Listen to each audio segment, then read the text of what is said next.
পোলা এক মায়ের খুব ভালোবাসে, দুনিয়ায় আর কিছু চাই না মায়া ছাড়া। আচ্ছা। কিন্তু মায়া পোলাডারে পছন্দ করে না। ওহো। অনেক চেষ্টার পর মায়া সে পোলাডারে কইলো যে ঠিক আছে, হ্যাঁ। আমি তোমারে ভালোবাসতে পারি, হ্যাঁ। আমার একটা জিনিস আইনে দিতে হবে। কি রে? পোলাটা তখন কইলো যে তোমারে পাওয়ার লিগা আমি দুনিয়ার যে কোনো জায়গা থেকে যে কোনো জিনিস আইনা দিতে পারি। হ্যাঁ হ্যাঁ।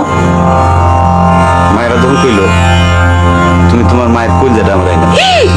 কি কি কি কি শুনোই না, কি গল্প শোনালি দিদু? পোলা তখন দৌড়াইতে দৌড়াইতে তার মায়ের কাছে গেল। হ্যাঁ।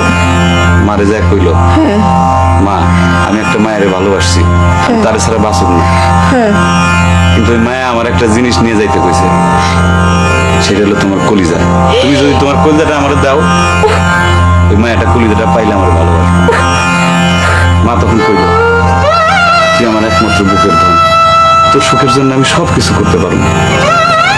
পরে মা বুকটা ভাইরা কলিজাটা বাইর করে পোলার হাতে দিল। পোলাটা কলিজাটা হাতে পাইয়া যে কি খুশি, মা দৌড়াইতেছে দৌড়াইতেছে দৌড়াইতেছে দৌড়াইতে দৌড়াইতে হঠাৎ রাস্তার মধ্যে উষ্টা খাইয়া পড়ে গেছে। হাতের কলিজাটা হাতের থেকে ছুটে রাস্তার মধ্যে পড়ছে। তখন মায়ের কলিজাটা কইতেছে, ব্যথা পাইছো বাজান?